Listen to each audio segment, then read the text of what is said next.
And President Bola Tinubu has reassured Nigerians of his commitment to revamping the economy and tackling poverty. President Tinubu addressed the nation in the wake of the nationwide protest, appealing for time so the economic policies can materialize. And this report, Loma Oyemachi, brings us major highlights of the protests across the country.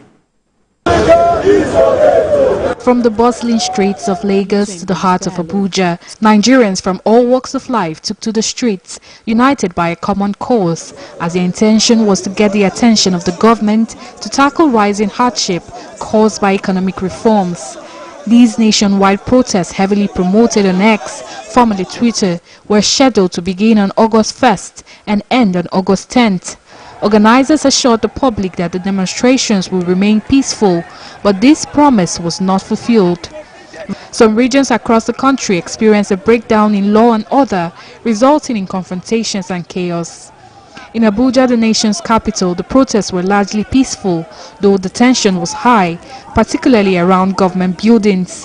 Security forces were deployed to contain the situation from escalating, but they also had to deal with a defiant crowd of protesters that continued to surge. This is not for the weak, I tell you.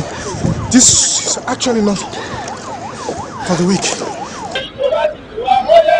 In Lagos, there were similar scenes, with peaceful marches turning chaotic in certain areas.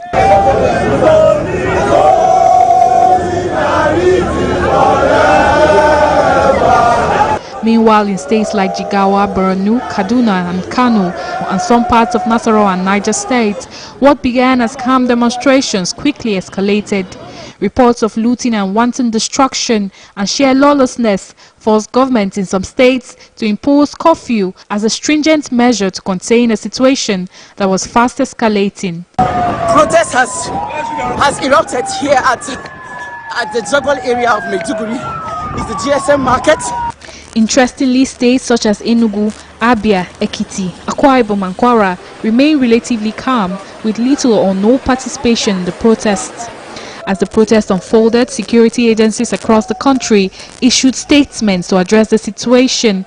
According to the Nigerian police force, the protests were largely peaceful but had been hijacked by hoodlums in specific regions. The president also addressed the nation, expressing sadness at the turn of events, and sent out his condolences to those who had lost their lives, as he assured that his administration is already implementing major reforms that will directly impact the lives of citizens. I hereby enjoin protesters and the organizers to suspend any further protest and create room for dialogue, which I have always acceded to at the slightest opportunity. Despite his plea, protests continued in various parts of Nigeria, though they gradually lost momentum in areas including Abuja. A disturbing aspect of this continuation was the flying of the Russian flags by the protesters in the north, which received a stern and outright condemnation from the government and many patriotic Nigerians. The president also summoned his defense chiefs to get a brief of the prevailing security situation in the country and dished out fresh directives. We're also aware that all of us have seen it, where some foreign flags have been flown within the sovereignty of Nigeria, and that is totally unacceptable. We are warning in clear terms, and the president has also said we should convey this, that we will not accept anybody, any individual flying any foreign flag in Nigeria. All security agencies are here to defend democracy and make sure that democracy continues to strive. We will not accept anyone pushing or taking any action, seemingly or for whatever reason, to want to push for any change of government. In the midst of the anti-government protests, pro-government supporters also made their voices heard, highlighting the administration's achievements and calling for patience.